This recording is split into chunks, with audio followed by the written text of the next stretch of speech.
Now, this patient and physician provider chose to use radium-223. There are certainly many treatment options for metastatic castration-resistant prostate cancer.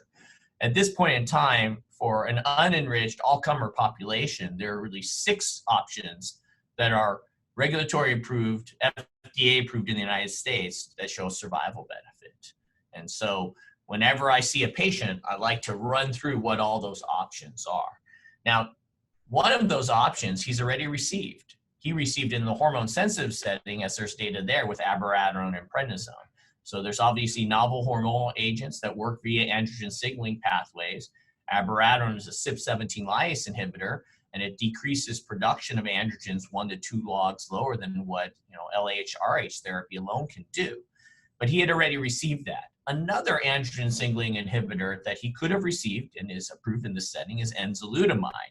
However, we have good data to show that sequencing one novel hormonal agent after the next usually doesn't lead to outstanding response rates or outstanding outcomes. So I think it was very reasonable to consider going to an agent that switches mechanism of action.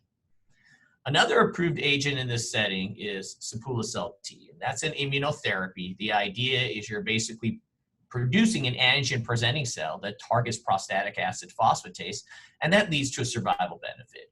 But it's ideal for patients who are asymptomatic or minimally symptomatic.